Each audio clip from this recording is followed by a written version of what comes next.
bright and early on a Monday morning. Welcome to the Morning Brief right here on Channels Television. I'm Jeffrey Uzoma. How was your weekend? Hey, it's a brand new week, and it's an opportunity to rewrite the story of a new week, despite what happened at the weekend and last week. So, hey, our responsibility, as always, is to do the best we can to help you make shape or make decisions that will be fruitful to you in the course of the week. Bukola? Indeed, Jeffrey, it's a brand new day, brand new week, and we're back in your face, in your space, and hopefully in your hearts. Good morning and welcome to the Morning Brief on Channels Television. I am Bukola Koka. How was your weekend? What a weekend it was. Very, very eventful with reports of yet another kidnap. That was a very, very sad one. Very sad Kajuru, one indeed. Community of Kaduna again. Jeffrey. There are so many things that happened at the weekend. Besides, the kidnap just happened about a few hours ago, which was yesterday, and we're still talking about the incident in Okwama in Delta State. Although the investigations are going on, we don't have the full story. But the big story is that 16 soldiers were killed, which is totally unacceptable and condemnable. And our hearts and our thoughts and our prayers are the families of the fallen soldiers, as well as everyone that has been affected, civilians in that particular incident. And we saw something that looks like a reprisal and all of that. So the weekend for a lot of people who paid attention to the news has been quite difficult to go through because of these headlines that will never or seem not to stop or abating. But we hope, and we hope that the right things will be done so that this will be reversed at some point. But everyone has been condemning this killing of soldiers, commissioned and non-commissioned military officers. It takes a lot to build one soldier for a country. They were out there on a mission for peacekeeping, and then they had to pay for their lives. We understand they were ambushed and all of that. So, but investigations are on. We'll get to find out the full picture of what really happened. Was it only the soldiers that died? Were there civilians in the process? What really triggered the incident on all of the elements that happened in that particular place? But it's condemnable to have our soldiers killed in the manner in which they were killed. Indeed, Jeffrey, and although the details are not quite clear yet, but we understand that their bodies were found floating. Some of their bodies. Some of their bodies were found floating. That is really, really sad. Our thoughts and our condolences are with the families of the slain soldiers, 12 of them being soldiers and 4 of ranking position, and they were set to be on a mission. So we hope that something is really done. We keep talking about, having inadequate numbers of men in the force, and then we're losing soldiers. Indeed, the president has said that, those involved must be brought to book. But we've heard similar orders like that in the past. Go after them under former President Muhammadu Buhari. But what are the significant results that we get, from such orders? Speaking of which, why again did that attack on Kaduna community, Kajuru to be precise, come with ease? A community that had been attacked before, and then we have recorded yet another kidnap of between 14 and 16 people in that community. What does this say also yet again about the Army's position that the people do not report attacks on time? Are there police formations in those communities? So many questions to ask about these security concerns in these many parts of Nigeria. Jeffrey. There's a lot. By the way, I'm sure you're wondering, we told you Kyle will be back this week. Yes, he was in Faro, Nairobi. He should be back today and join us on the program tomorrow. So, hey, as I keep saying, he just jetted out to do 1 or 2 things and filed in that report for us about AI and elections in Africa. So tomorrow he should be joining us on the program. But let's tell you what's going to happen on the show today. The weekend actually was absolutely, Bukola, inundated with security-related headlines, from killing of those soldiers in Delta Okwama community and suspected reprisal to the kidnapping of the Edo State PDP chairman. Let's not forget that over 250 children and students and over 200 women, both in Kaduna and Borno State, are still held hostage. Is there an end to this? Is there an end in sight at all? The experts will help us unpack the very dynamics of festering insecurity across the country. Now, from security concerns to concerns in the tertiary education sector, they warned, and now they're staying true to their threat of an initial industrial action. SSANU, that's the Senior Staff Academic Association of Nigerian Universities, and NASU, Non-Academic Staff of Nigerian Universities, commenced 7-day warning strike today. An official of the association joins us on the show to explain just how things fell apart. Well, that's not all serious stuff. Plus, we attempt to find closure to the debate on the role of hype men in the entertainment industry. Is it really a job?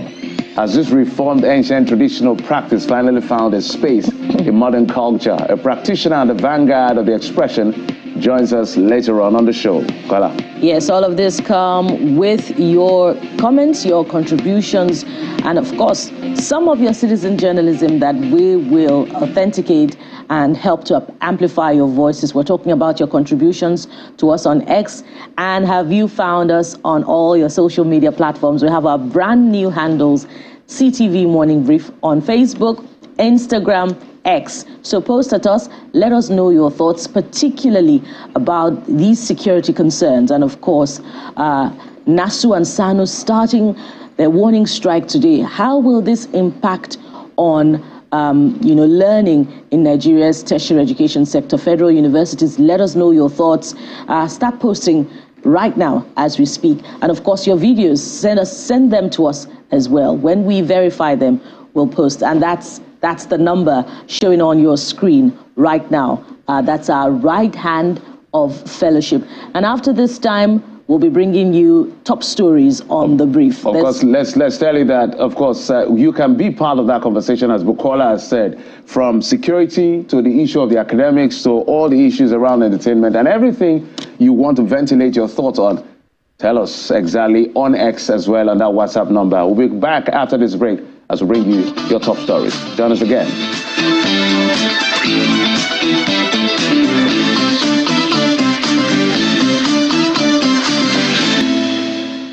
Top on the brief this morning, a community in chaos, best described Okwama in Ughelli North, local government area of Delta State, that has now been razed. For context, the incident follows the ambush and killing of 16 soldiers who were on a peace mission after responding to a distress call over the Okwama and Okoloba communal clash. There are claims that the angry soldiers are responsible for setting the town ablaze in defense of their colleagues, although some of the people in connection with this have been arrested, according to the 6th Division of the Nigerian Army, who are on the manhunt for the perpetrators of the crime, as residents of Okwama have now fled the town for fear of retaliation by the soldiers. Bodies of 14 soldiers have so far been recovered, and the Chief of Defense Staff has ordered an investigation into the killings, while the Delta State government has condemned the acts and commiserates with the affected families. Meanwhile, President Bola Tinubu appears quite livid over the killing of soldiers in Okwama community, maintaining the action of the perpetrators will not go unpunished. The president, who condoles with the victims' families in a personal statement, also extols the virtues of the servicemen who lay their lives down for the nation's safety. The Commander-in-Chief's statement ordering action reads in part, "Any attack on them is a direct attack on our nation. We will not accept this wicked act. The cowardly offenders responsible for this heinous crime will not go unpunished." President Tinubu assures that his government is committed to ensuring nationwide peace and tranquility. Well, another day, another sad tale that emanates from Kaduna yet again. This time, no fewer than 14 people have been reportedly kidnapped by suspected bandits at Dogondome, Ugwan Magamu community in Kajuru local government area of Kaduna State. The incident comes barely a week after 61 people were kidnapped at Buda community, also in Kajuru local government area. Although the police authorities are yet to confirm the attack, however, a local youth leader, Sani Busa, told Channels Television that the bandits in large numbers had, in the early hours of Saturday, invaded the Dogondo Noma community and started shooting sporadically, during which they abducted 14 people, while one person sustained injury. And to other stories now, for 2 years, he hasn't been paid a salary as governor. Neither does his wife have an official car as First Lady. Guess who? Well, it's Professor Chukwuma Soludo, governor of Anambra State, saying It's his way of walking the talk of cutting the cost of governance. Professor Soludo, who was speaking at the second anniversary of his administration, believes the austere measure has helped not to incur more public debt as he reveals his account of stewardship. As I speak to you, I'm not taking any salary. I'm not paid any salary by Anambra State government. Even the First Lady of Anambra doesn't have any official car. She still drives my personal vehicles. We are executing the most austere government ever and directing resources, cutting waste, cutting the cost of governance to bare bones, and directing resources, prioritizing them to what is the most important for the people. And so what you say, us delivering, is that we are determined, at least if I can't do anything else, having been governor of the central bank and not just another governor who manage the resources of this country with annual budget of the central bank over $2 billion. Now I have to manage the one of Anambra with less than 200 million, a fraction of what was there in the past. We needed to demonstrate that it is possible. It is possible to give people basic value, albeit that from this year we will be changing gear. And when we change gear, Anambra, your hands in nothing yet.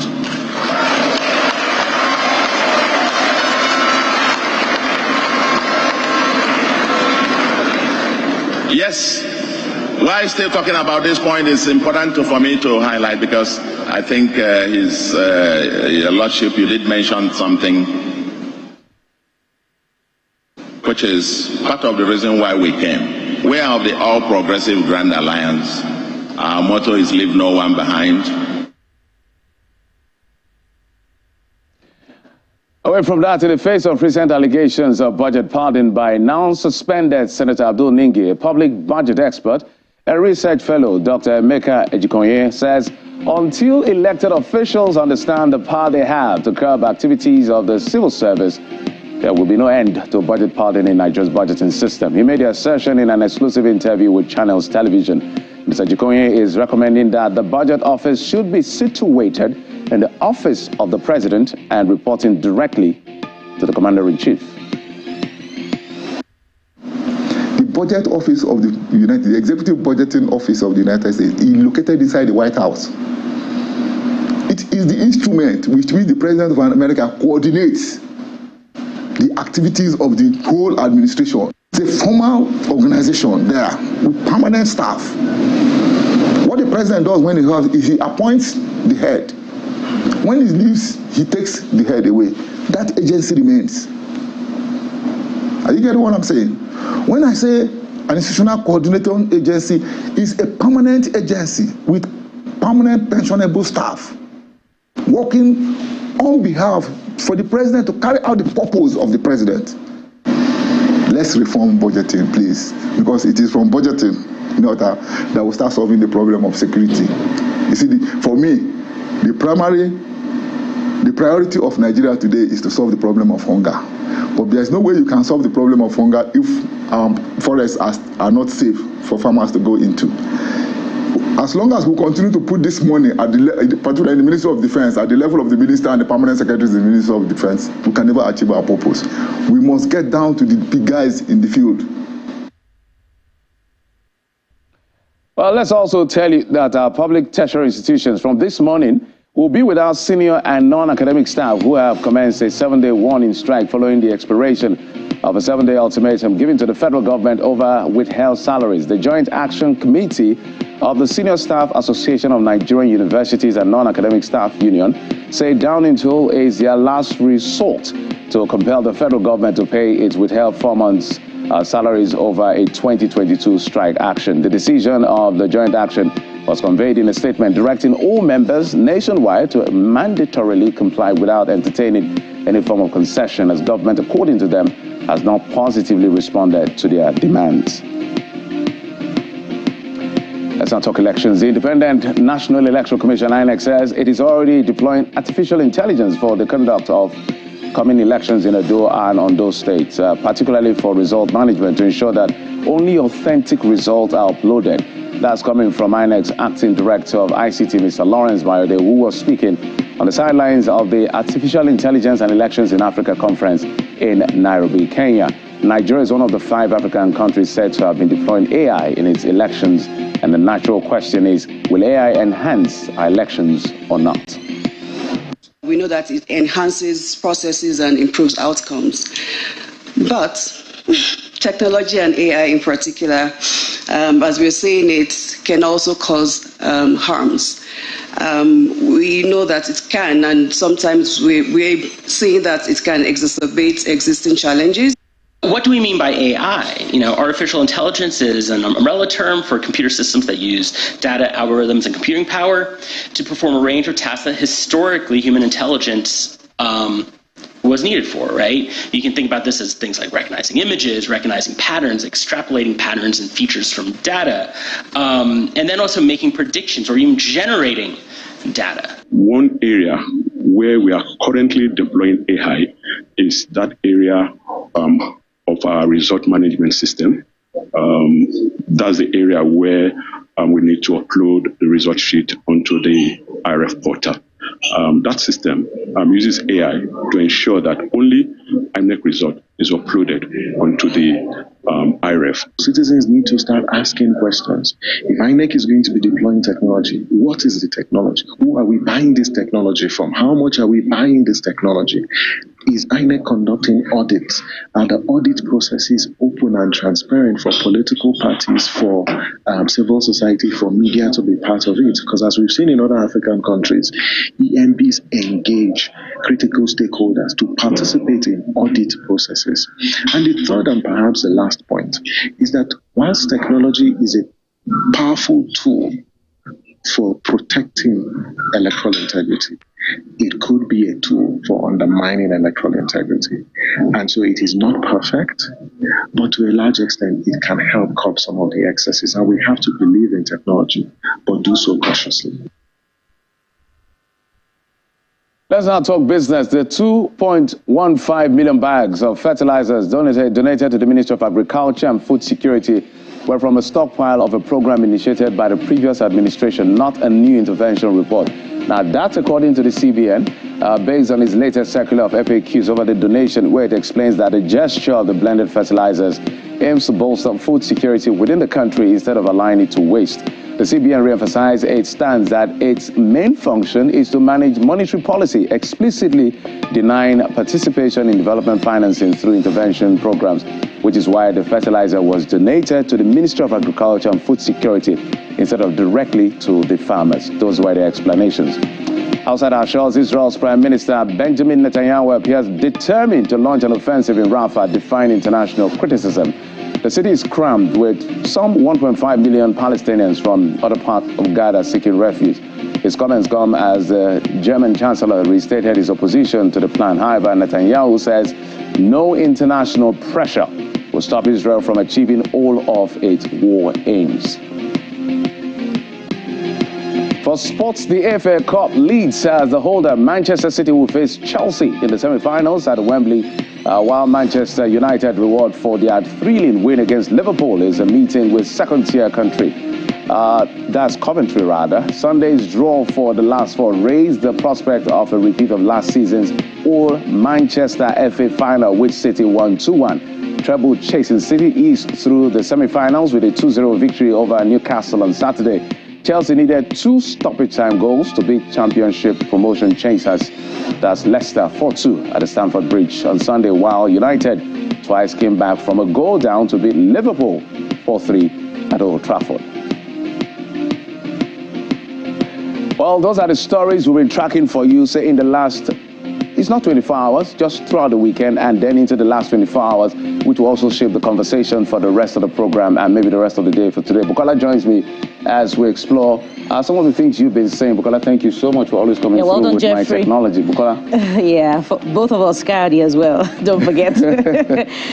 Speaking of which, security forms the major talking points for our esteemed viewers on our preferred platform X, and they start by talking about the incident in Ughelli between Okoloba and Okwama communities. And we're starting with Ejiro Siena, who is asking a very, very important question this morning. And they say, will this action bring peace? Who is responsible? Who gave the order to raise Okwama community? Well, do we have answers to those questions? Well, the military will have answers to those questions. We are just reporting what we hear and see. And if it was a peacekeeping mission, we understand that the Nigerian military is in practically all the 36 states of the Federation currently engaged in one form of peacekeeping mission or the other. And that's why we keep talking about how overwhelmed they are and how the police force is not living up to its responsibility of tackling internal security.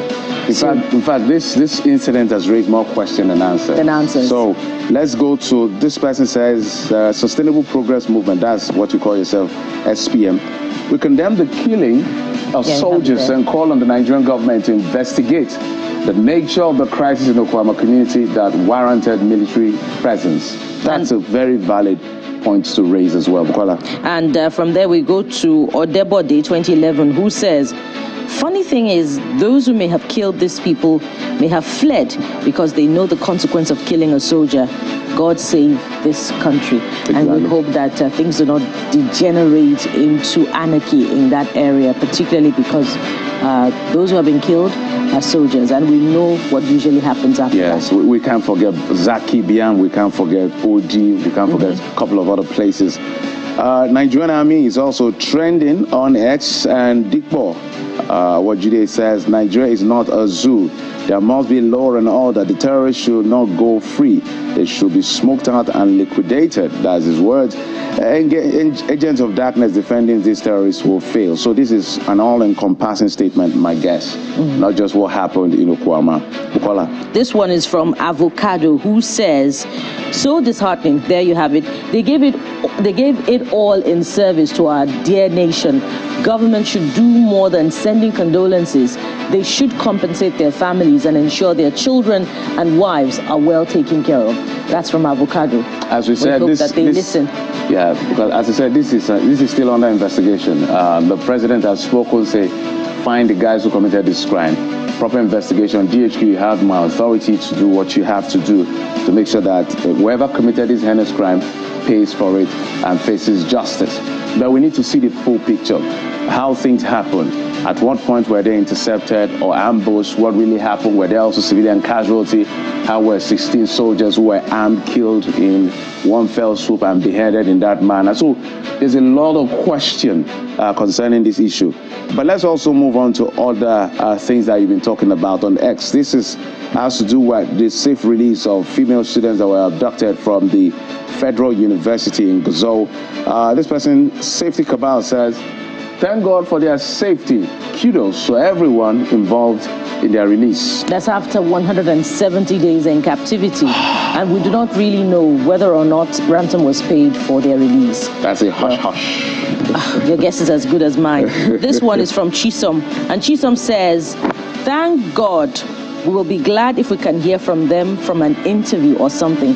I doubt that can happen anytime soon. Yeah. Well, that's not all from Chisom. She says everything did possible for this country. The most important part of that story, Bukola, is that they have been released. I don't know. Sometimes, given what happens in the country, you will never, ever want to be in a situation where you keep guessing what the situation of a loved one is in the hands of abductors. Could the person have been killed? Is the person still alive? Or has the person survived it? It's just not a scenario anyone would like to be in. So we're just grateful that they were released. Jeffrey, that's part of the prayers. You know, another more important one is, when will an enduring solution be found to constant kidnappings? Because after they've been released, another question you may not want to ask, but which is a possibility, is who next? They just captured some more. Yeah. Let's go to the next one. Abiodun Bello says, all the perpetrators left alone, and the perpetrators left alone so they can plan for their next action. Okay, yeah. These are the issues. We will continue on this vicious cycle, which is what you talked about, when we fail to apprehend these criminals. Bukola. Well, this next one is from schools in Niger, and they say, thank God. government should do whatever it takes to ensure the safety of students across the country. And that's what we're saying. Safety of students in tertiary institutions, safety of students in secondary schools in every part of Nigeria, not just in Nigeria's north. Safety of women and children in IDP camps.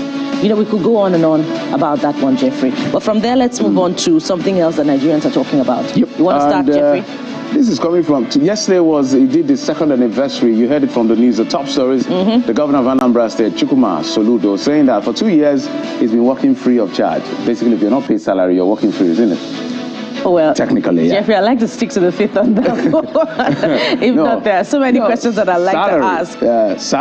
Well, he's not been receiving salaries, and his wife has no official car because for him, there's not even the office of the First Lady, so you don't even have the luxury of all the protocol that comes with it. Says, Unago Shege says, as for your salary, it's your right, sir.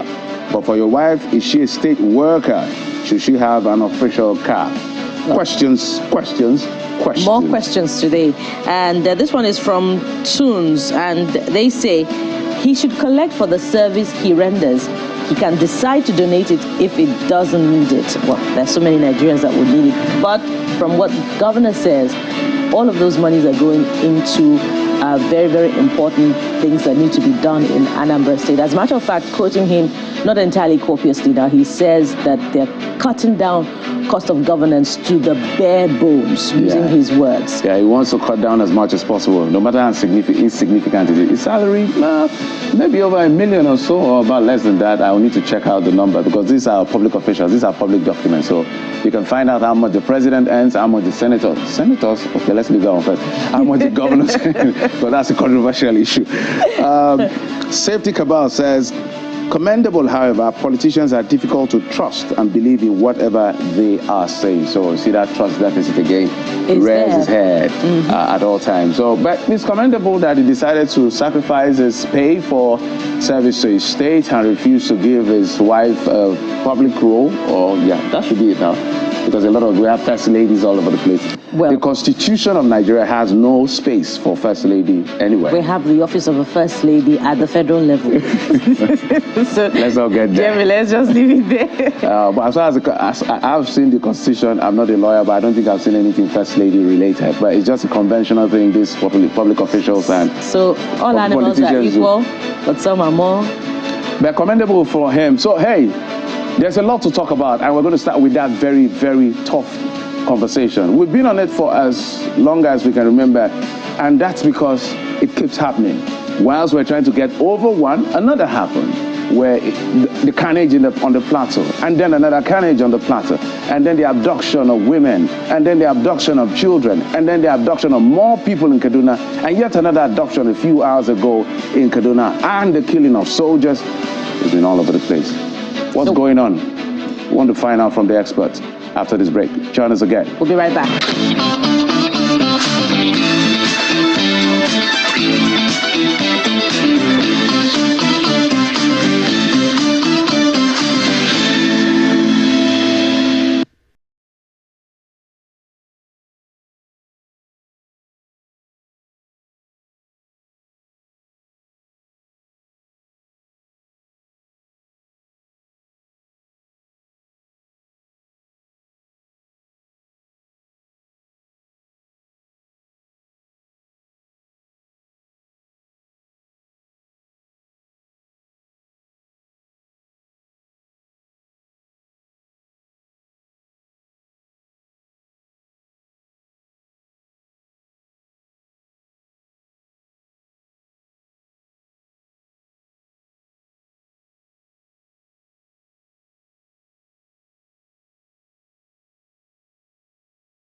Welcome back to the Morning Brief on Channels Television. And as we kickstart our conversation, besides the rising cost of commodities, if there's any area where Nigerians want some respite, some ease, it'll be security, just for them to be able to sleep with their two eyes closed at night. Well, that seems to be long in coming, as we told you earlier, that Nigerians have witnessed yet another kidnap incident in Kajuru community in Kaduna State. That's besides what happened in Delta State. And that's why we're keeping our focus on the subject matter of security this morning. And that's where we're starting off, as we have joining us Major General Cecil Esekaigbe, who joins us from our Abuja studio. He's a retired Army general. He joins us for more on this subject matter of security. Major General Cecil Esekaigbe, good morning and welcome to the Morning Brief on Channels Television. Good morning, Bukola. Thanks for having me. Thank you so much, sir, for joining us. Now, let's start with Delta State. I wonder if you can give us an aerial view of what may have happened based on your experience within the Army, because the incident leaves more questions than answers. And indeed, Nigerians are asking, what exactly happened? Who gave the order for them to go on that peace mission? Besides that, there were 16 soldiers in all. For a close study of that situation in a bid to try to understand it, why did they not have a backup when things went awry during the rescue mission or the peace mission that they went for in Delta State? Perhaps you could help us understand it from your experience, maybe in field operations.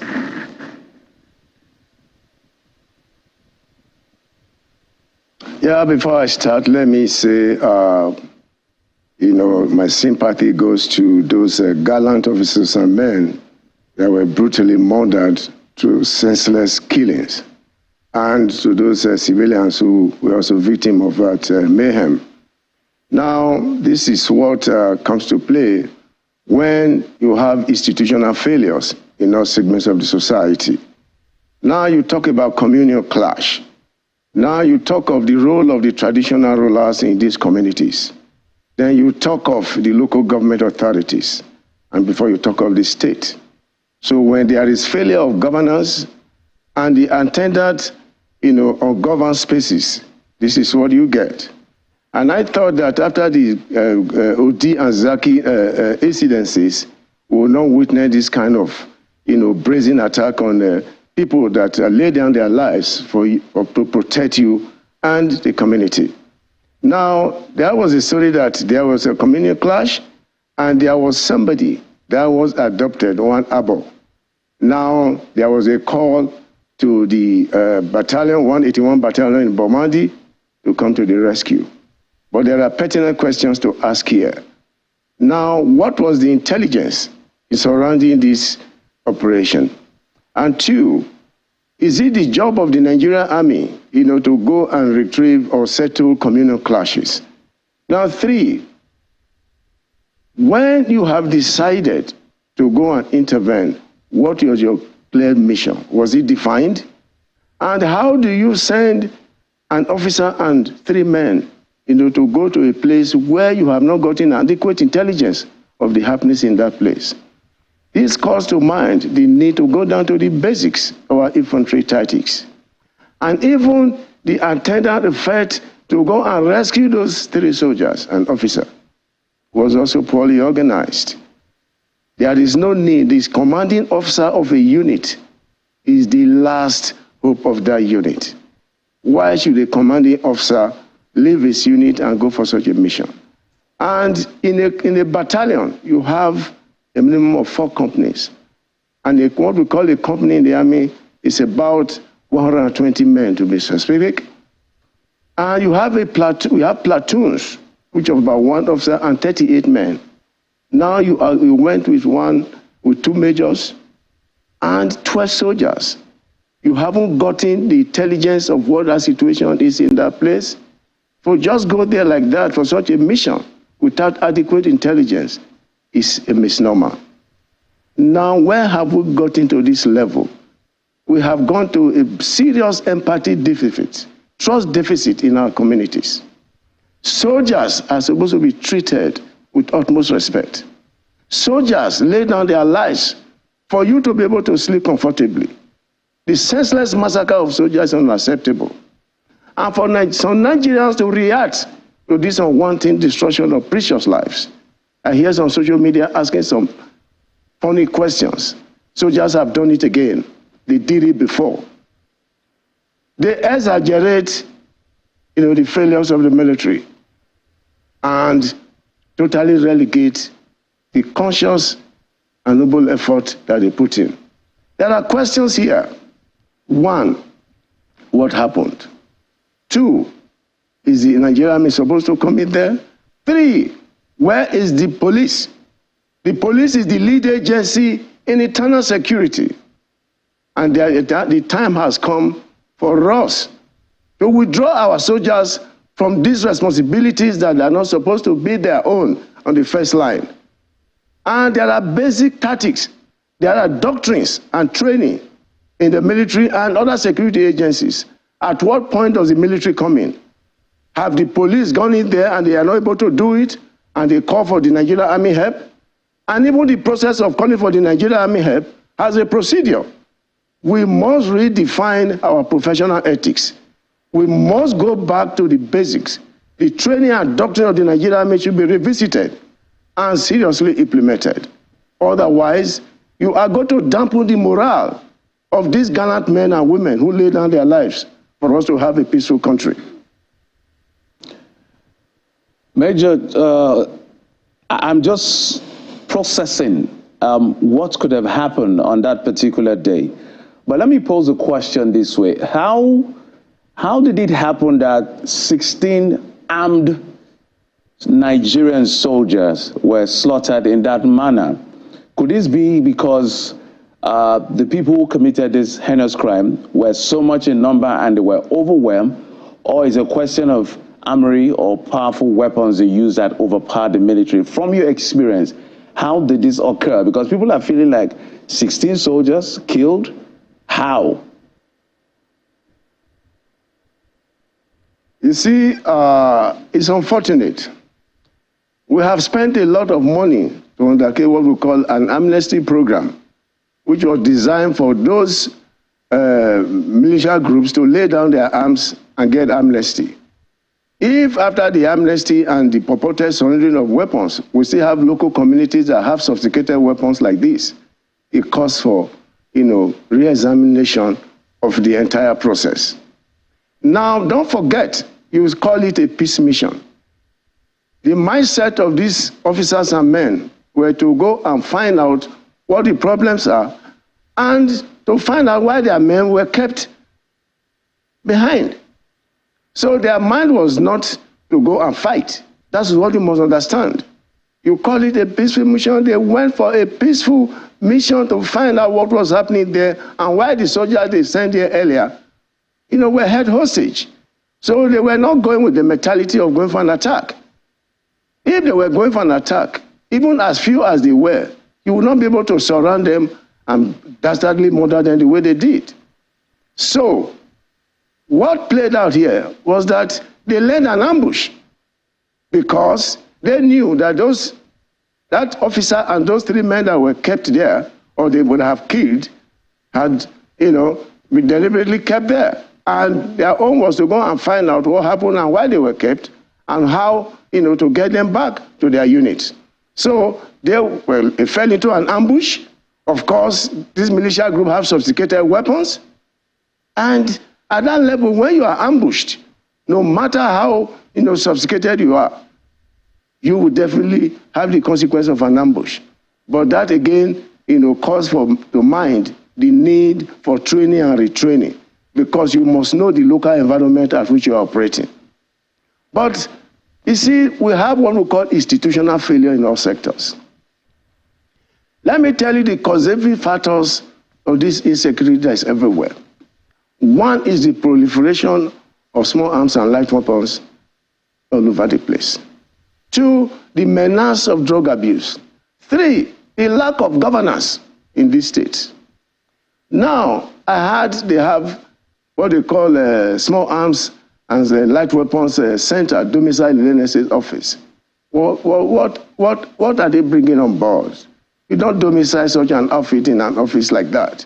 They are supposed to come out, go to these various places, and retrieve these arms. We must rejig our institutions, not just by giving them names and domicile them somewhere. 2, what is the National Orientation Agency doing? You know, to reorientate our psyche, this hatred, this unnecessary and unwanted senses of killing people aimlessly without any, a meaningful reason, should also be addressed. 3, some of these governors have humongous security votes. What do you do with this humongous security vote if the basic life of your community is continuously threatened? Communal clashes are abound everywhere without a meaningful response from the government. Look, let's get serious. Do you worry, as many Nigerians are, that things could further degenerate in those communities, particularly with reports coming through that Bomadi and Uheli local government areas, where the incident occurred, have been cordoned off? Whatever that means, we really do not understand. But do you worry that operatives there could take laws into their own hands because their comrades have been killed? And how can that be nipped in the bud? Nigeria Army is a professional outfit. Our rules of engagements are very clear. But one thing is clear here is that the rifle of a soldier is his first wife. Wherever that rifle is missing, they will get it. So the cordon as such is aimed at getting those weapons that they seized after murdering those officers and men. So we have to get those weapons back. The weapon, those rifles and other weapons of the soldiers are their first wives. So nobody finds his wife missing and just allow it to be laid to rest. So the mission here is to retrieve those weapons, and they will retrieve those weapons. Please, we should be careful the way we address issues like this and pontificate. Because I read on social media, the Nigerian Army has gone to raise down that community. You are emphasizing raising down a community without understanding, the complex nature of what has happened and the attendant effect on the psyche of the military. They are there to cordon up and search that place for their weapons, and it must be understood like that. And anything could happen in that mix. Are there any guarantees that there won't be loss of lives while they try to retrieve those weapons? If there was an incident of a reprisal, a plan for reprisal, after how many days this happened, you know that it would have been a different thing altogether. They are there to cordon and search the environment, retrieve their weapons, and maybe, with pains, retrieve the remnants of those soldiers that were slaughtered like chicken and their stomach ripped off and all that. This is a professional outfit, and the rules of engagements are clear. And the authorities of the military had given a very clear orders. Go and retrieve those weapons and make sure that you retrieve those slaughtered gallant men and women. I do not see any reprisal coming in at this stage, and I don't think the Nigerian Army is primed for that kind of reprisal. All right, General, before we expand the conversation further, who do you think is responsible for that inferno, that raising of that community? Because the people are suspecting is maybe soldiers are not happy about the incident that came through. In your suspicion or in your assessment, who could be responsible? That is why they have set up an investigation. They have set up an investigation, to unravel the circumstances that surrounded the whole incident and the attendant effect. I do not think the Nigerian Army will go into raising a community. What happens is that there's what they also call, Scotch egg tactics of these non-state actors. When they feel that they are losing it and they do not want, the security agencies, to, have a clear understanding of what is happening or to have a meaningful, intelligence as to finding out the weapons used, the caliber of weapons used and all that, they may decide to even raise the place. It's called scorched tactics. You waste everything you have so that the soldiers coming will not have any valuable information to pick from there.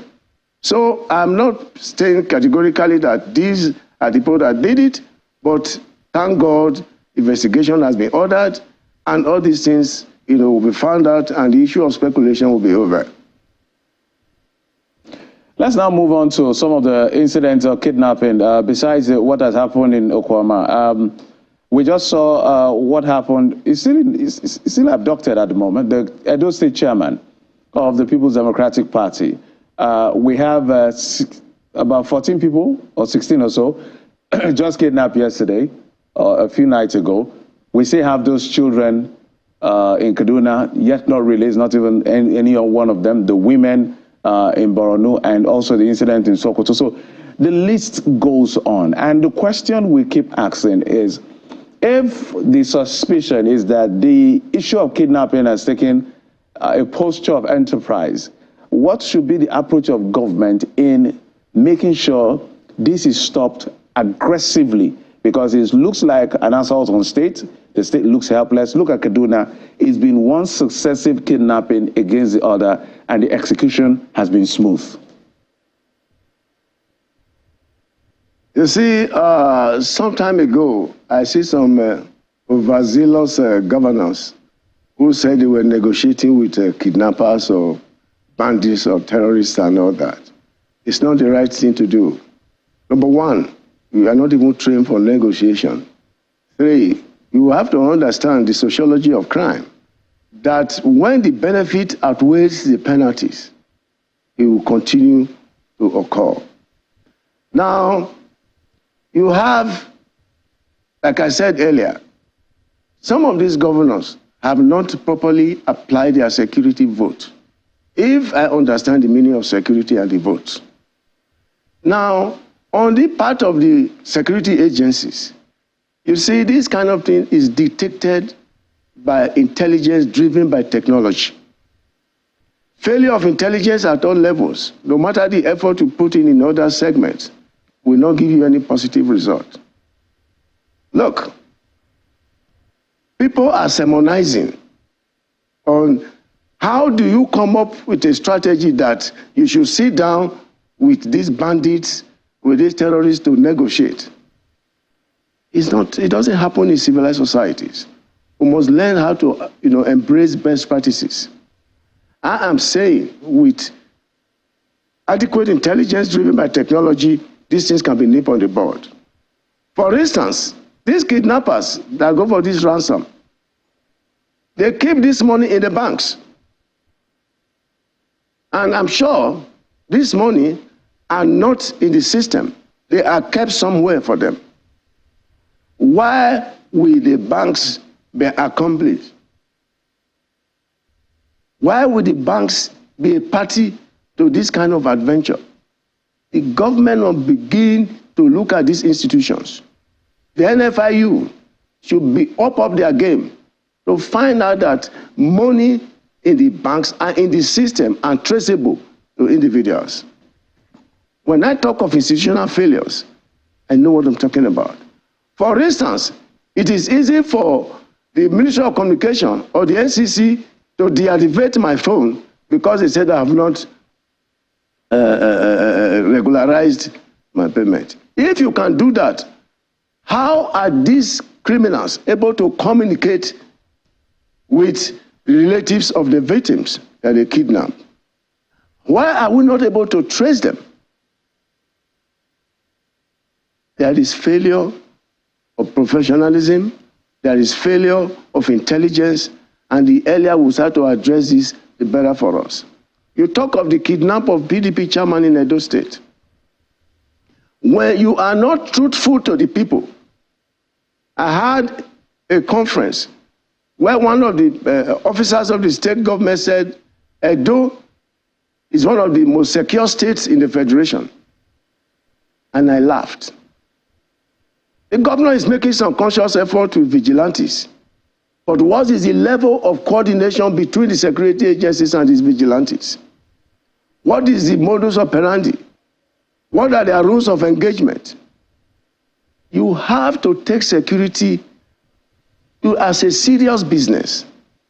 Let me tell you, security is not only the business of the security agencies. Now, the people that live in those communities have a very great role to play by giving information to security agencies for them to do their job. When you say a state is secure, and you see vehicles, you see VIPs blazing sirens with number of police and all that, that is not a secure environment. A secure environment is an environment where people live freely and do their business freely without any apprehension of being kidnapped, without any apprehension of being robbed, without any apprehension of being killed. They must go back to the basics. The security and welfare of the citizenry is the basic purpose of governance. Most of these state governors are not doing that. We have to hold them accountable for how they spend our security vote. Besides, if you go to some of these states, General, besides holding... If you go to some of these states, you will find out that even the Nigerian police force have no vehicles, no adequate communication equipment. Let us address these things and also get ourselves involved in the security of our environment. Right. People can volunteer to give information without being molested.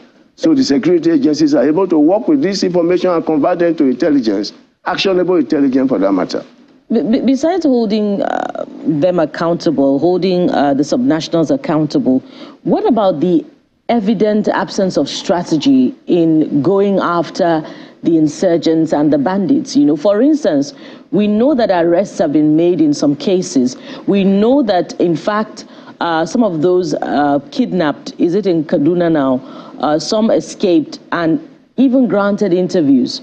We know in this country that some sheiks have interacted with the bandits, have visited them. So their locations are known, at least to some people who have been able to visit them, and from those who have been released from captivity.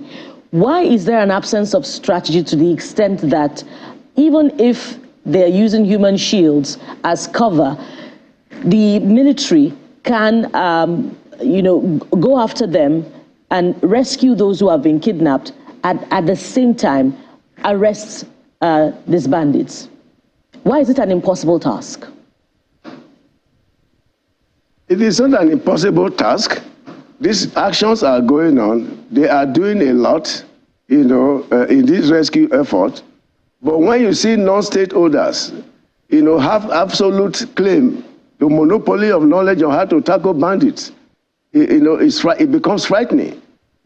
I see some sheiks in a photograph with some bandits giving us an impression that they have the know-how on how to arrest this banditry and these other security malfeasance. Now the question is, what is their role in doing this? Who authorized them? Do they have an interface with the state government? Do they have the mandate of the state government to do this? And if you know these people so well, what have you come up for the government to plan the strategy of how to tackle this menace? Let's stop grandstanding. And I'm surprised that why some of these people have not been put to question, to tell us their relationship with these criminals and how they have unfettered access, General, and they come out of that enclave. General, if I may butt in, why do you think that, I'm sure we're talking about Sheikh Gumi, which is one of the popular sheikh here.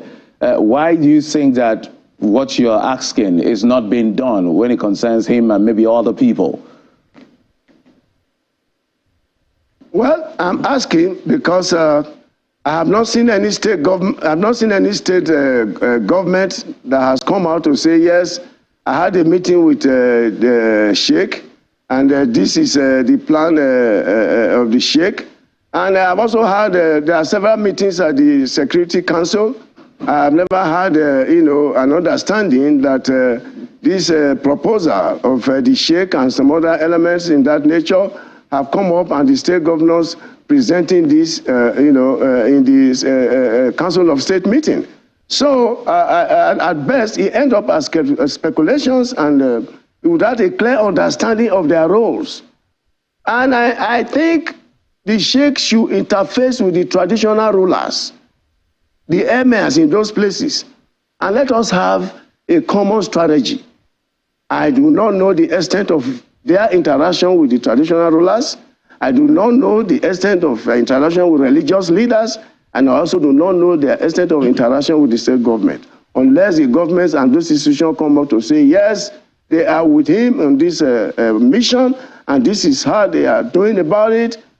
It ends up as, for me, a television show. I think I saw a headline where it talked about the fact that, look, the present administration should not be like that of the previous one. It should negotiate with these terrorists. Is that a conversation the Nigerian state should be contemplating on? Because the president has come out outrightly to say, as far as these children are concerned, the army, do your job. We're not giving them a dime. That is what I said earlier when we started this program, that you do not negotiate with terrorists, you do not negotiate with bandits in civilized crimes, and we should not do it here. You see, by the time these elements know that the penalties outweigh whatever premium they are going to get, we will get a headway in this malfeasance.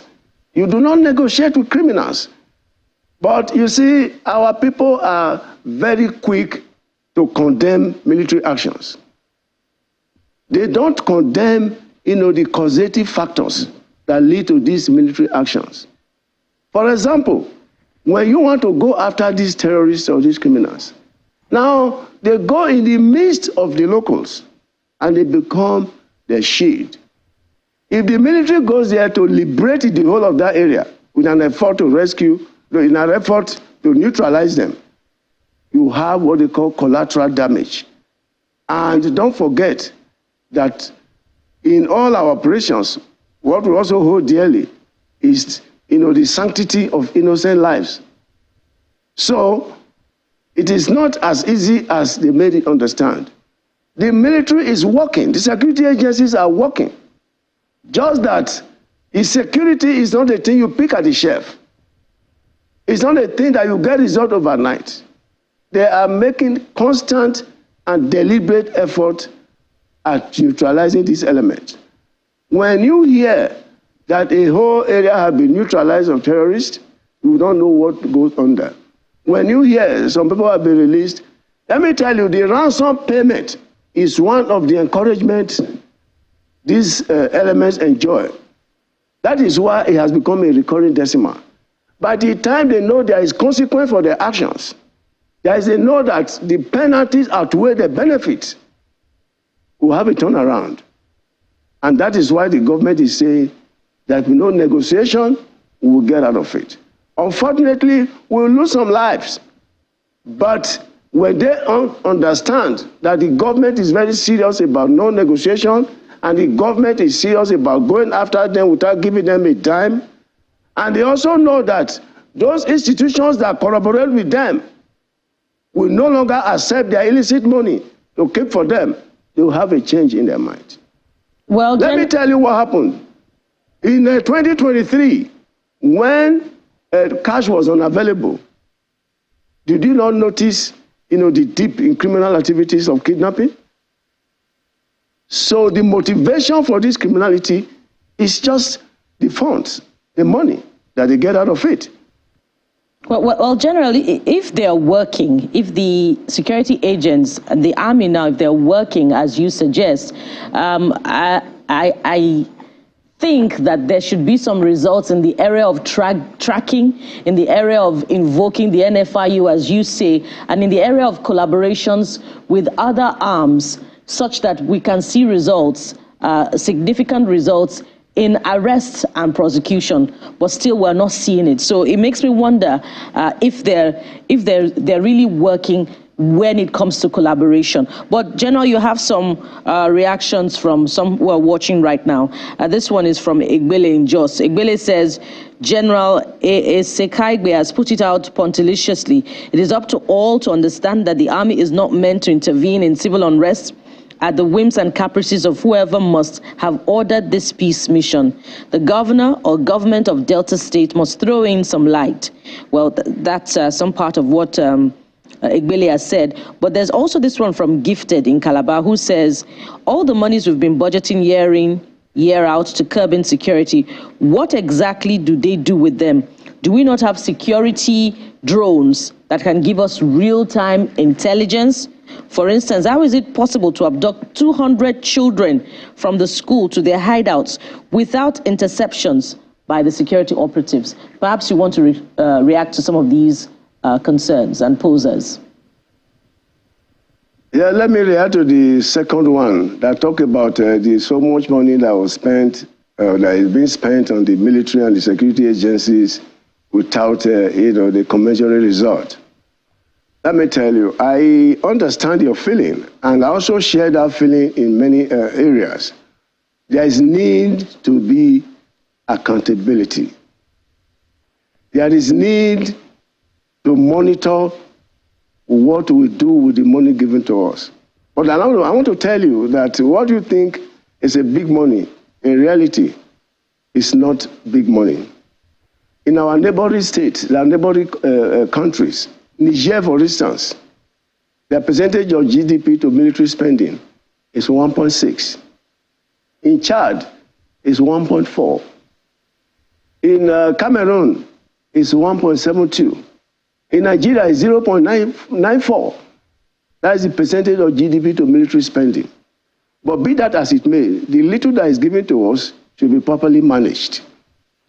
And the National Assembly, when you invite the military to your sessions to interrogate them, what information do you have to interrogate them? How many of these committees have military consultants to advise them on the nuances of military procurement and the spending pattern of the army? The government is doing a lot in making provisions for weapons and equipment. But let me tell you, my dear sister, a soldier, as of today, gets 2,000 naira for feeding in a day in a charged environment, in a military operational environment. 2,000 a day is what that soldier takes to feed. 2,000 a day in present economy. I had one senator raise this very crucial point. No soldier works with empty stomach. But I think the little that is given to us should be reprioritized to the areas of need where we can get maximum output. No country has ever budgeted enough for the military. The ones we are getting is giving us some progress, and we need more, but it should be judiciously spent. Well, then the other one that talked... Okay, go ahead, land on that point, sir. Yes, the other one that kind of corroborated my point about the lack of governance in states is a very important point that every discerning mind should appreciate and talk about and see how we can get better in our day-to-day living. Well, that exactly is the expectation, that things will improve both at the subnational level and also at the federal level. We want to thank you very much, Major General Cecil Esekaigbe, retired Army General. Thank you for your time and contribution on the program. Thank you for having me, Jeff and Bukola. Yeah. Thank you, sir. Thank you very much. And that's it for this segment. We're moving on to another major talking point. That's what's happening with the withheld salaries of NASU and SSANU. They have begun their warning strike. Today we'll be having an official talking to us about how things fell apart right after this timeout. Stay with us. We'll be right back.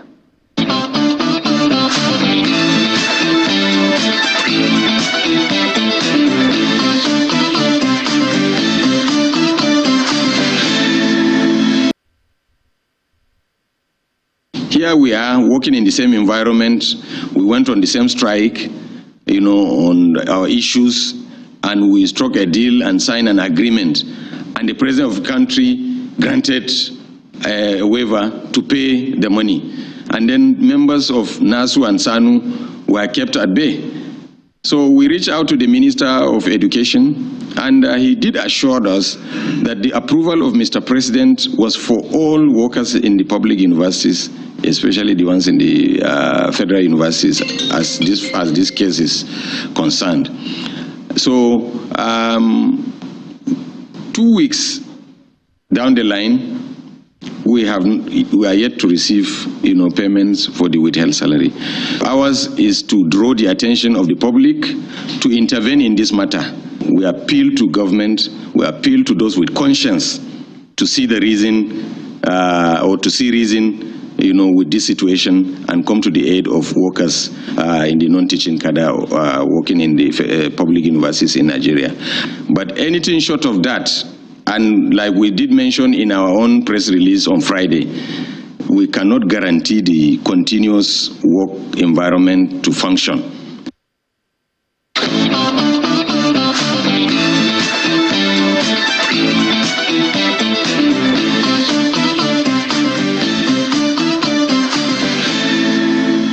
Welcome back. As much as we recorded success in some areas in our country, issues are not in short supply. One of the big issues right now in the country is that the Senior Staff Association of Nigerian Universities and the Non-Academic Staff Union of Universities have today commenced their 7-day warning strike, and they said they had to do this because they had no choice. They haven't gotten the positive response from the federal government. They feel unfairly treated. And that's why we're being joined in the program from our Abuja studio by the National President of the Senior Staff Association of Nigerian University, Comrade Mohammed Ibrahim. Comrade Ibrahim, thank you so much for coming on the program. Thanks for having me. Good morning.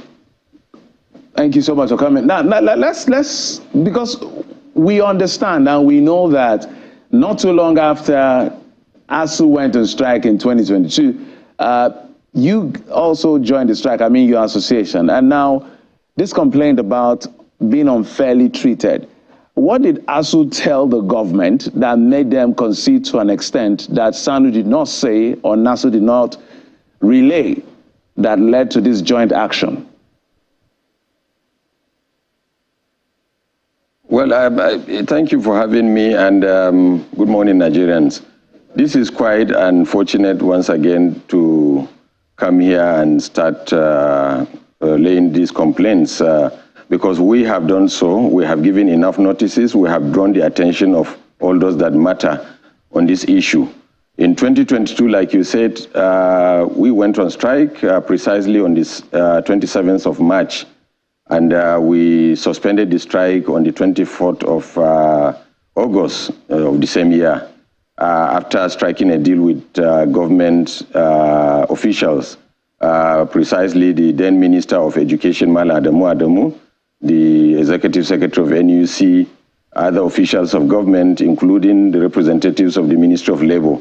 And some of the things we agreed with government was that payments were going to be made for the release of earned allowances, for also release of the approved salary increments for workers in the universities, and then there was going to be non-victimization of any member of our unions that took place, that took part in the strike. But what we saw was we were visited with clear victimization, and the rest is history. This government came into power in May. Everybody celebrated, the coming of this government with lots of promises. And the president, Bola Tinubu, made through his promises by, giving a waiver in October 2023 that all the university-based unions, 4 of us actually, SSANU-NASU, ASU, and NAT, were going to be given the 4 months withheld salary, And in October, fast forward to February, what we saw was payment to our colleagues in the academics, which we do not begrudge and we are happy about. But It's a case of clear injustice that 4 unions went on strike, and then we suspended the strike based on agreements reached with government officials. And here the president grants a waiver, and then only one part of the unions were paid.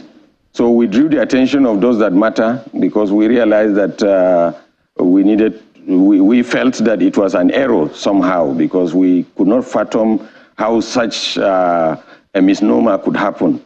And even after drawing the attention of the Chief of Staff to the President, writing the Minister of Education, it remained promises upon promises, and nothing has been done in the last 4 weeks.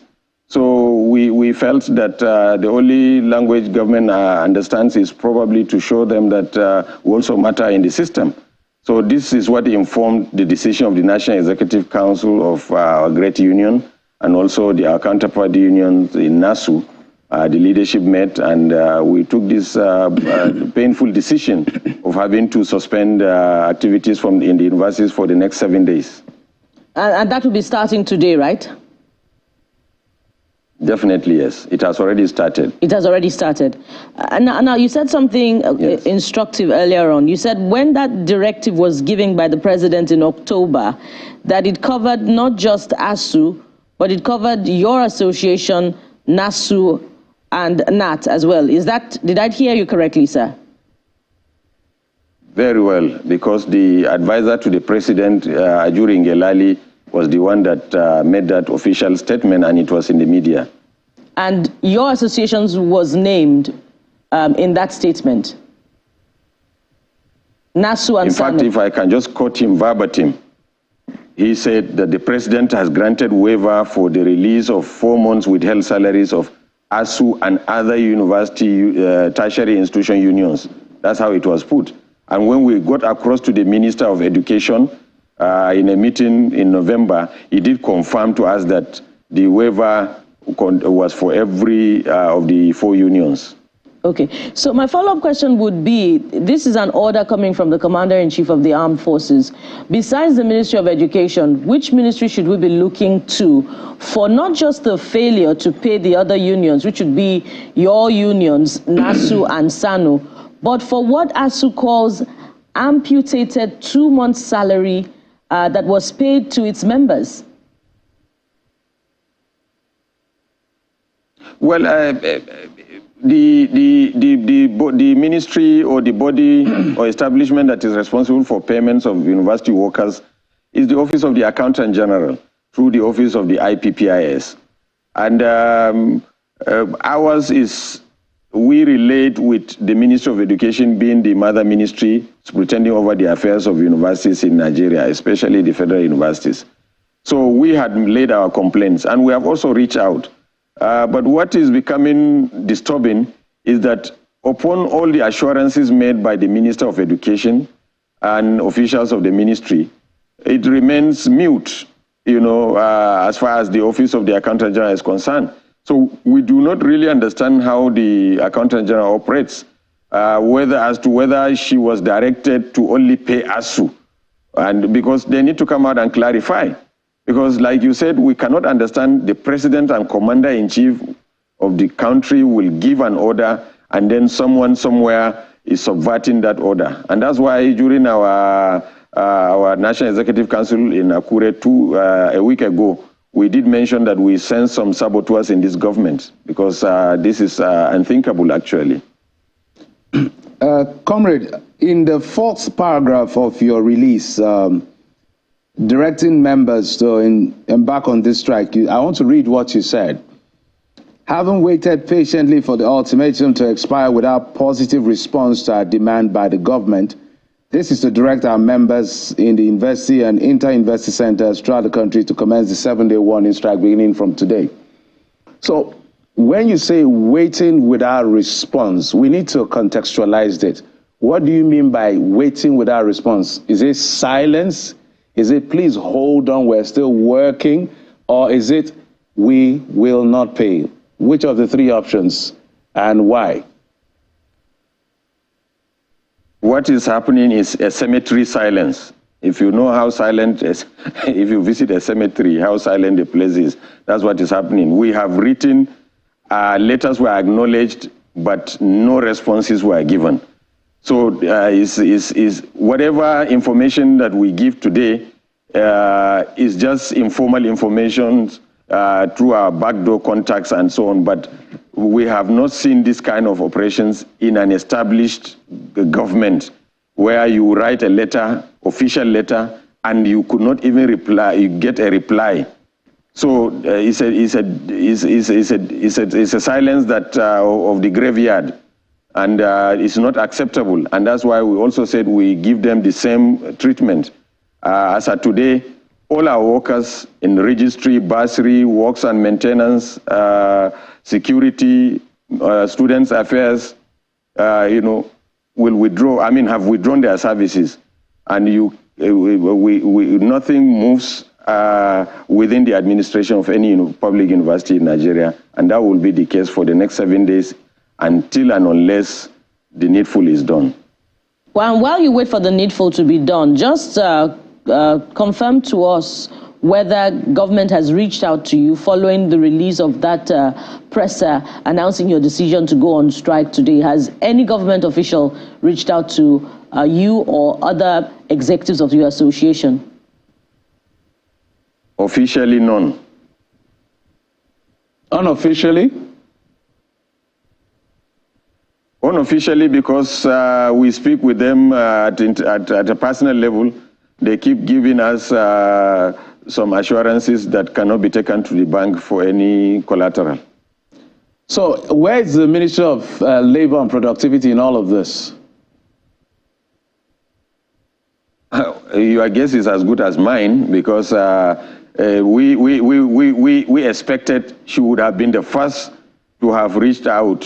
In the last administration, as bad as things were, we will have to single out and commend Chris Ngige, because by things like this, he doesn't give more than few hours to contact unions, and start talking, even if it will not yield anything.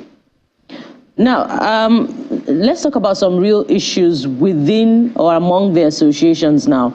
At your last executive meeting, SSANU-NASU, ASU decided to bury their differences and work as a team in advancing the cause of the unions.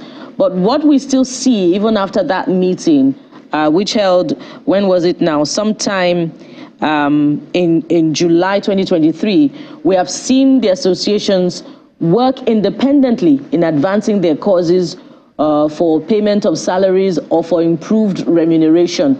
Don't you think this is why it's easy for the government to apply divide and rule, to weaken your resolve to fight for what is truly yours?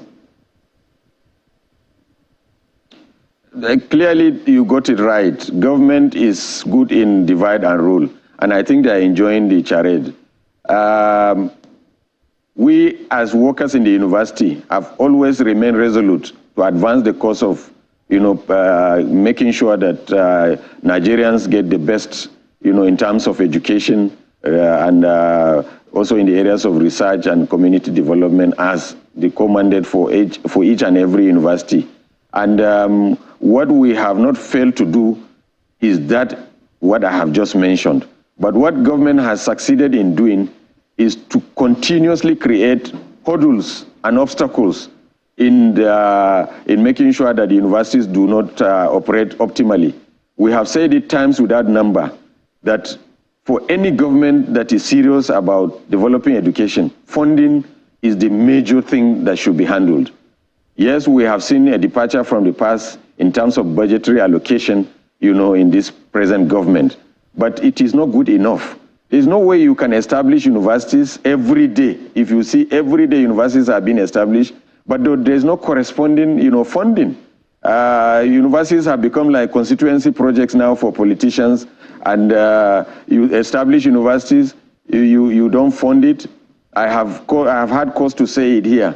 There is no public university, especially federal universities, that can boast of having to receive an overhead, in terms of subvention that is enough to pay their NEPA bills. And yet, universities, do not even charge tuition, for its from its students. And every day, universities are established, no corresponding, funds to optimally operate, and the workers are continuously being subjugated and being, malnourished by not giving them what their desired package, as it were. So, government, as unions, we are independently established. Each union has its own constitution, and for us in SANU and our colleagues in NASU, what we do is to advance the cause of administration and governance within the universities.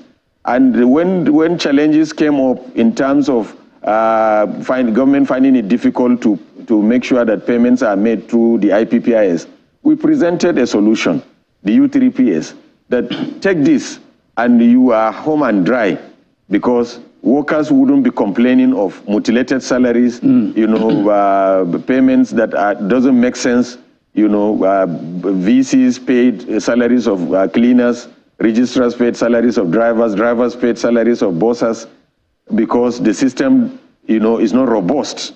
Universities are peculiar environments, and they are universal. A university in South Africa should be the same university you find in Lagos or in Maiduguri or in Switzerland or in the US. But obviously, what is happening today is that you can also see that even governing councils that should have been the body that will run the system have been dissolved. And that for months now, we have been calling for the bringing back governing councils, but nothing is being done. But comrade, so every issue now, vice chancellors will have to start running to Abuja to come and line up in government establishments to take approvals. So, universities shouldn't be run like that. So, comrade, essentially what you're saying is that the dichotomy remains. Obviously, government is enjoying it, but it shouldn't be. There shouldn't be dichotomy. There shouldn't be disparity in the payment of salaries and allowances of workers in the same system. It's just like the case of Channels Television. You say you pay people in news and current affairs differently from what you will pay people in commercials, or you think they are less important, or people in engineering. It's a chain, it's a system. And in a system or in a chain, sometimes the greatest strength of a chain is in its weakest link. So we need each other.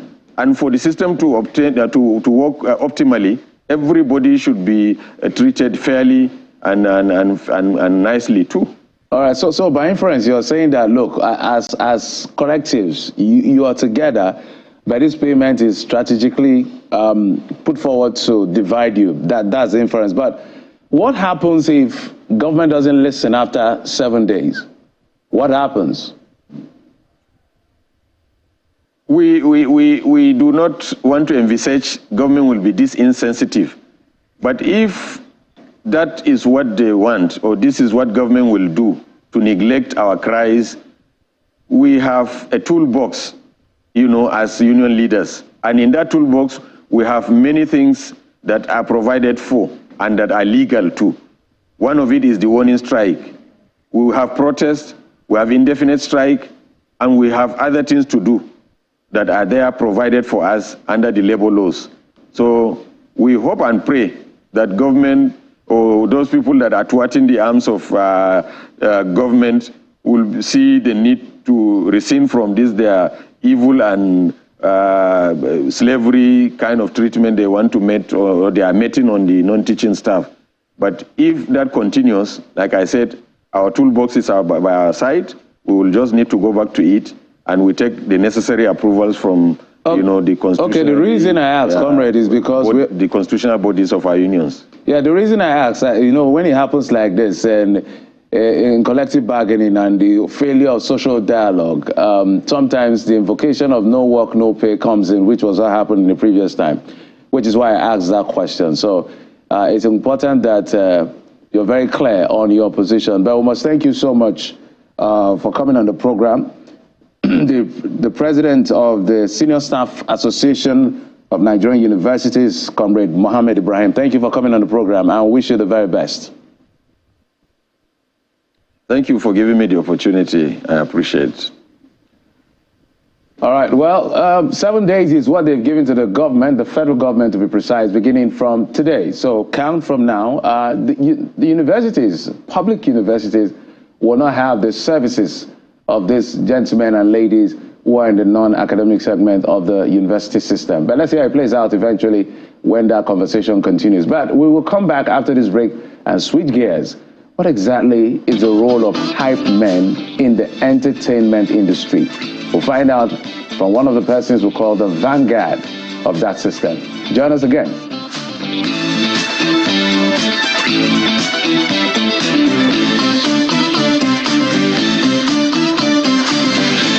Wait a minute.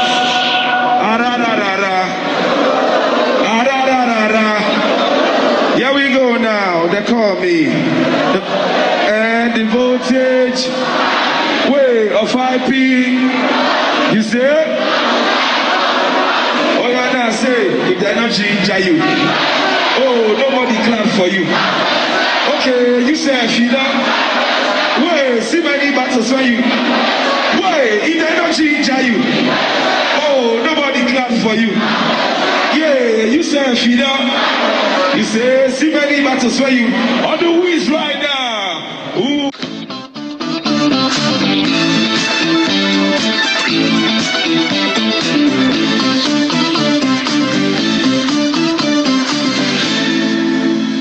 Martin Saturelu, Voltage of Hype, that's what he calls himself, joins us on the program. He's a hype man. Martins, thank you so much for coming on the program. Thank you for having me. Absolutely. So I want to start with a very controversial question that people have always asked. Okay. Is hyping a job exactly? Because people have asked that question, is this really a job? Yes, it is. Tell us how it's a job. First of all, you know, hype was something that was never really appreciated, you get me, until the lockdown, like the corona lockdown stuff, you get. I think it was like from 2020, like somebody like me, from 2020 was when I actually spring up. But I was hyping before in a club, you get me, as normal as, normally you see hype in clubs and not more than that.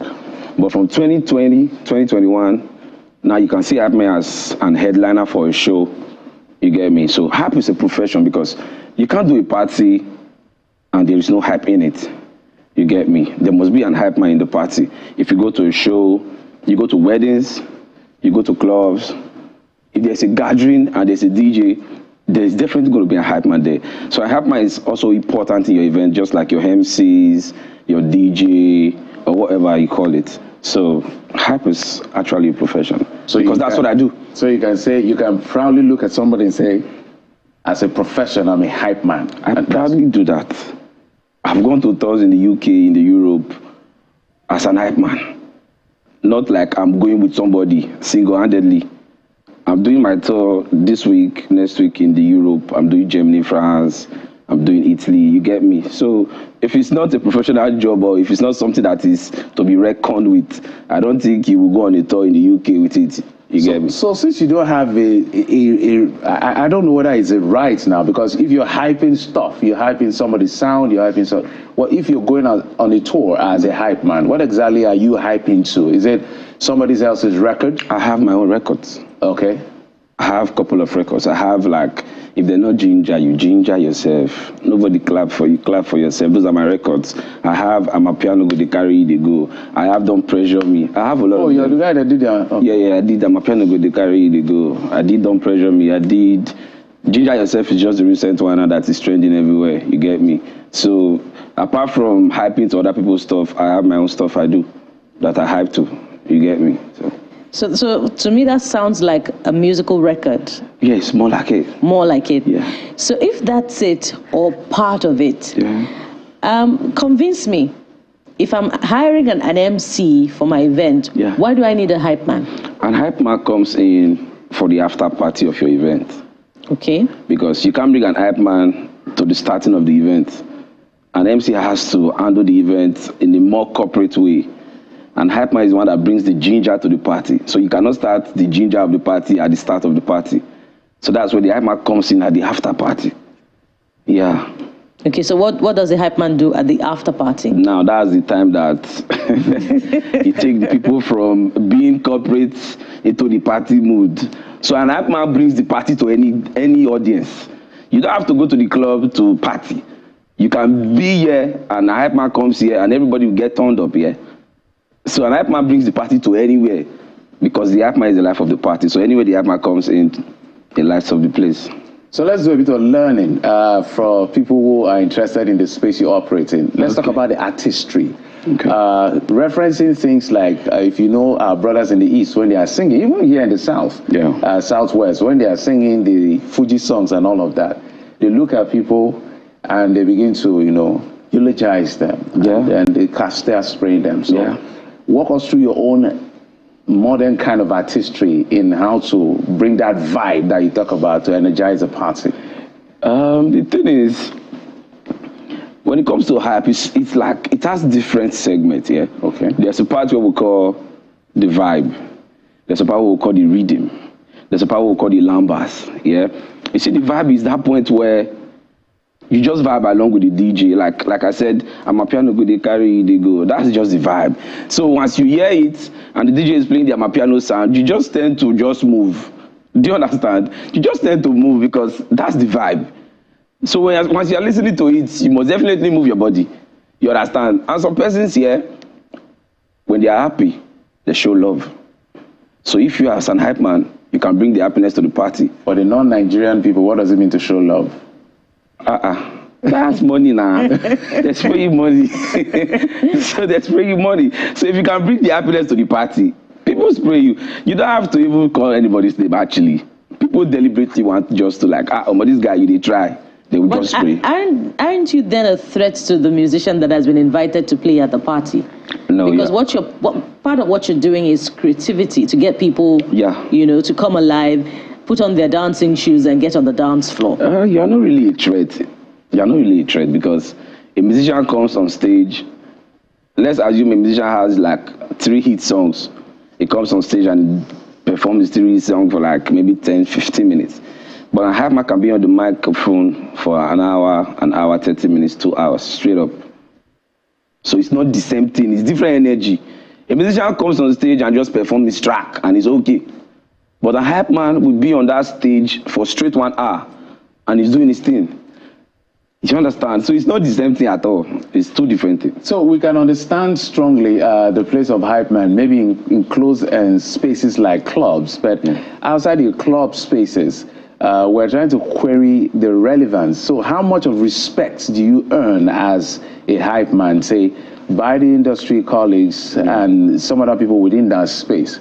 Because it's important we posit that. A whole lot of respect, actually. Because, first of all, you have to know what you are doing and believe in it. Personally, me, VoltageOfHype as an hype man, I've headlined so many concerts. Like the video that was played a few seconds ago before we started talking, that's a concert. That's not a club. That's like a normal concert. I normally host my own concert every year. You get me? So we'll try to make you understand that hype is not just in the club. It's not just in the club. I have tracks that are featured in. I've done a track with Orezi. You know Alaji Orezi? So Orezi. I've done the song with him. It's not my song. It's Orezi's songs, and I'm featured in it. I have a couple of artists I've worked with in the industry, not upcoming artists, I mean big artists. I have a record with Mastercraft that we're already working on. So we gain our respect from both producers, artists, DJs. It's not just one-sided. From all parts of the entertainment industry, we gain our respect from it. Wow, that's interesting. Interesting financially, if you know what I mean. If you gain your recognition from artists, from DJ, from even musicians. And you said earlier that you've traveled, the world just to do hype. Yes. Okay, so let's get a feel of what your hyping work is like, at a concert, and then we'll be back to talk about, with back talk about that after the break. All right.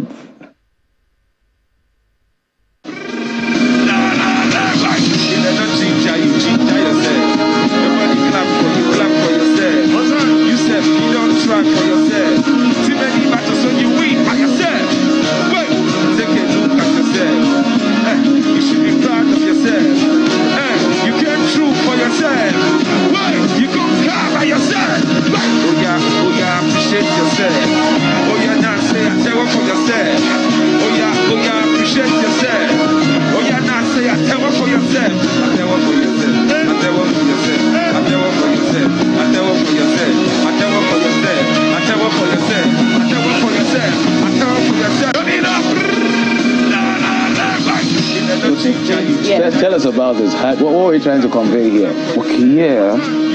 What I was trying to say is it's very simple. It's something that Ginger Yourself is one content that is not restricted. I can perform it anywhere, even in the church. Trust me.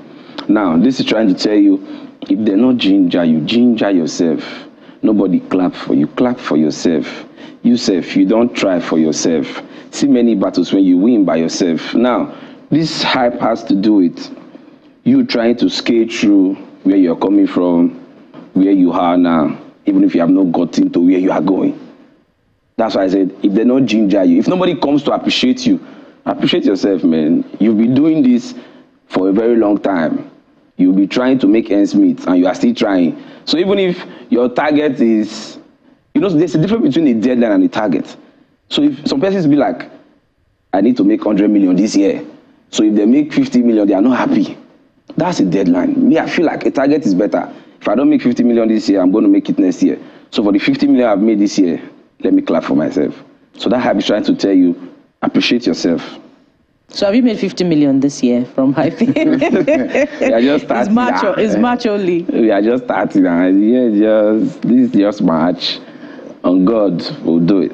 Okay. So what's the potential value that DJs, artists, music record managers see in hyping, that they consider you exceptional, such that you bring some form of value to their gigs, and then they must have you on it?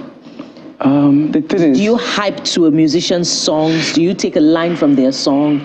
Help us understand it. Yeah, definitely you must hype to a musician's song, because the DJ must play a musician's song for you to hype to. Do you understand? Now, like I said, you must understand the craft. You must understand it. So if you understand it, you'll be able to perform anywhere at any time.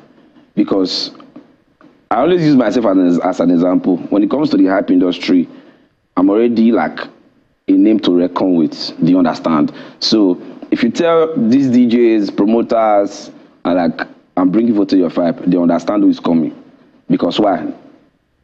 I don't show so many workings. I have so many records there. On my page, on my YouTube, you see videos of concerts. You see my personal records, not just me vibing to people's songs. Personally, what I've written with my own hands and what I've recorded, you see people vibing to it, word for word, just like the way you vibe to artist songs. So if I'm telling you, if a promoter is telling you, bring VoltageOfHype, you should understand what he's trying to say. Because this is not just a normal hype man that is still up and coming. It's already established there. Like, if you call hype man, like, do you know VoltageOfHype? He say yes. Do you understand? So if you are telling a client, we need VoltageOfHype on this gig, the clients understand. I've worked with brands, a lot of brands. I've worked with NSC, I've worked with... Don't call them, they didn't pay for it. They didn't pay for it. I worked with so many brands, you understand, in Nigeria and outside Nigeria. So people already understand what hype is about, and it's well valued. So we're going to come to your background. I know you reside in Benin and all of that, but still talking about value, bringing the value that hyping is bringing to the table. Yeah. We've seen DJs, for instance, signed to record label, exclusive, Neptunes and all of these guys. I don't know how many hype men have been signed to record labels because of the energy they bring to the game. So what is missing? Why are they not doing that? So hype men are literally, I see them like a solo artist. Do you understand? Not that they cannot be signed to a record label. I've had 2 offers to be signed to a record label, but I turned it down for reasons best known to me. It will limit your money. First. And it will limit so many things, because it took me my personal strength to build the brand to this point. Do you understand? It's not like you just saw me on the street and like, oh. So there are some rules I cannot bend to, because, man, there's a lot I've done on my own. Do you understand? And the label don't want to hear you say that, because they feel like we are coming to do the remaining a lot for you. But then again, it is what it is. We have hype men that work with labels. Okay. I have them as friends that work with labels. I have hype men that work with artists. They are personal hype men to artists. Do you understand? I have some working with brands. signed, since the DP will not call their name, but signed, like when you call this brand, this is the hype man attached to this brand, and everybody knows. Do you understand? So help us understand, did you set out, because it's a relatively new genre, did you set out to become a hype man? And if you did not, what were the circumstances that led you into this specific genre? I didn't really set out to become an hype man, but it has to start from somewhere. Do you understand? It started from me listening to music. It started from me watching videos on YouTube, not really hype man videos. I was watching musical artists videos, and I tend to discover that these artists are actually hyping their songs. The audience are actually singing back to them. That's actually the job of an hype man. Carry the crowd along, they sing back to you, you give them a word, they give you the response. So I've watched artists perform, particularly Wizkid. I've watched him perform. I'm always on his YouTube. So that was where I was like, I think I can do this thing. It's not just to play people's song. Then when it gets to the part where the crowd needs to respond, then I bring down the sound, then they respond. I think that's like the job. So that was where the thing actually started from. So from there, I now discovered that you can have your own stuff. Do you understand? So I think from watching those videos on YouTube, that was where the spark came out from. It's not that I'm VoltageOfHype and this guy is my mentor. I don't have anything like that. I watched videos, I got the spark, I worked on it, created my own stuff, and it's working for me. And here we are today. So tell us about a bit of your upbringing besides your artistry. Yeah. Okay, aside being an hype man, yeah? Yeah, yes. Actually, I run a fashion brand. Okay. Like, that was like the very first thing. I was dancing before, so there were some costumes I needed to make for myself. And these people don't have, you know, when you tell somebody your idea and this person cannot actually visualize it, like, you cannot bring it to life, and you feel so sad about it. So that was when I went into fashion, yeah? And I learned it. Like, I'm wearing my brand, actually. So I went What's the name of the brand? VOH Couture. Okay. So I went into fashion, I learned it, started making stuff for myself. I didn't learn it because I want to make stuff for people. I learned it because I want to be styling myself. Do you understand? But along the line, people like what you wear. Like, I like what you are wearing. And you'll be like, I'm wearing my brand. Oh, I need it. So aside being an hype man, I have a clothing line that I run, and it's doing excellently well. You get me? So if you weren't a hype man, you'd have been into fashion. I'm into fashion. Solely into fashion. Okay, if I wasn't. Yeah. So did you learn it as a skill? Yeah, You deliberately went to school too, so we could call you a tailor. I don't mind. As long as the money is coming in. Anything like you got me, as far as you pay my money, I'm okay. We like that. Okay, so let's talk about the difficult part of it. I don't know, from what you tell us about the hype that you do, it seems like a whole lot of positive energy. You take lines from songs of musicians and you hype them. You know, but when you look closely, you know, at the industry generally, hyping really thrives on praise singing, and that comes with a lot of how do I describe it now? Materialism, false lifestyles, and all of that, which puts pressure on the artist. Don't you think that that's a negative side of the job, and how can it be handled? To every good thing, there's an opposite. Do you understand? But me personally, I have a mindset of staying positive. You get, like I said, I wasn't really appreciated until like 5 years ago. You get me? So there were times where hype me are not even allowed to get into the party. There were times where you are not allowed to even hold the mic because people tend to see hype me as noisemakers. You understand?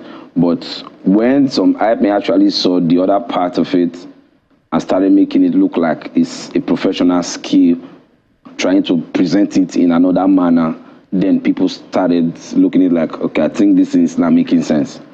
Then those that were not doing it right before now had to adjust and try to make sure they follow suit, because this is where this thing is going to. So you have to follow the trend or you'll be left out. Do you get? So there were times where the hype was not really paying. There were times where you feel like, am I really doing the right thing? Like, am I not wasting my time? There were times like that. But at the end of the day, to everything, you must actually pick out the positive part of it and keep going. You get me? So I feel like everybody have different approach to things. And my approach to things is, if this thing is not good, then what is the good part of it? Well, as we're trying to wind down, you're going to do one of those, your voltage for us at some point. Don't worry. But I wanted to find out, yes. Jeffrey, he's going to hype the morning brief. Yeah, you're going to hype. You're going to just be thinking of what to do while we're here. But let's also bring another issue. When you go to some concert, maybe some of you guys are great, but sometimes people feel that hype men are like too noisy, too distracting. They don't know when to come in. They don't know when to keep quiet. They just all over the place, just keep. So respond to that, as well as maybe for those people who are watching you, who are younger hype men, could tell them, look, this is where to just keep that mouth. Okay. Like I said hype has the rhythm, the lumber, and the vibes. Now, there are points where you must keep quiet. There are points where you allow the music to drive on its own, without you trying to be an extra force. These are the things that, it's either you are learning it from a role model, or you are learning it, there's a role model, there's a mentor, or whatever. But me personally, first job of an hype man is to know music, listen to music. I didn't learn hype with amapiano. I learned hype with R&B, startup songs. Oh, you can hype R&B? Yes. Oh, really? So hype has two parts. There's a startup, there's a turn-up. Now, the startup part is where you allow the music to drive, and a little talking. It's very little. Even on the turn-up side, a little talking too.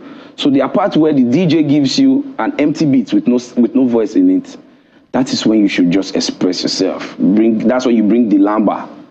That's when you bring the vibe.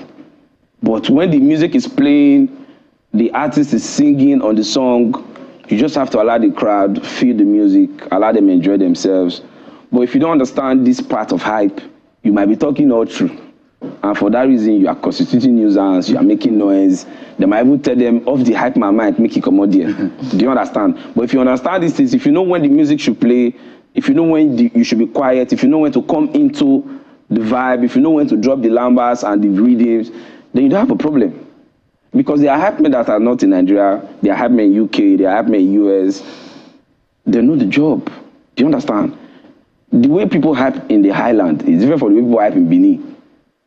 What's the difference?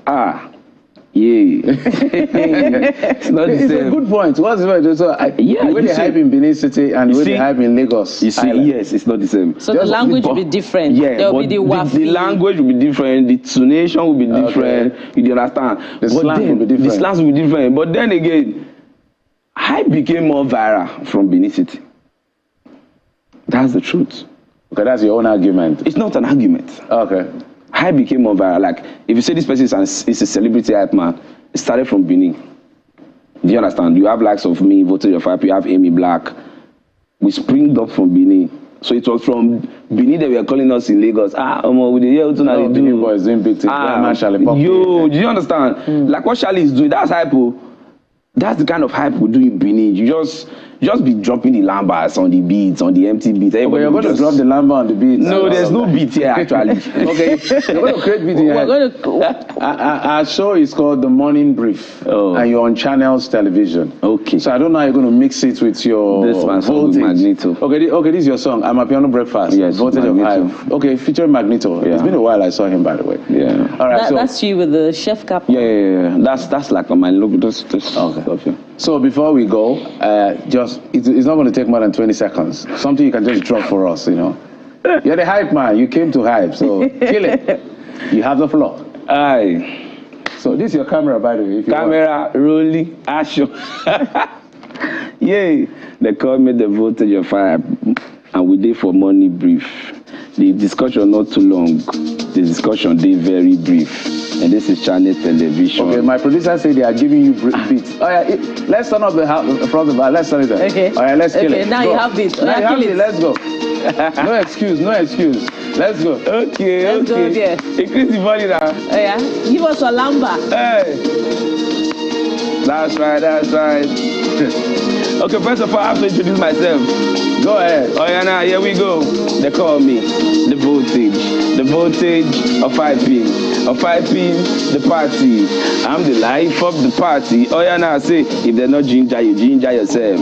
Nobody clap for you, clap for yourself. You self, you don't try for yourself. See many battles when you win by yourself.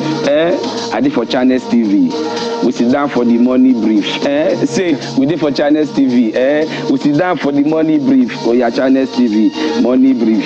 Channels TV, money brief. Oh yeah, Channels TV, money brief.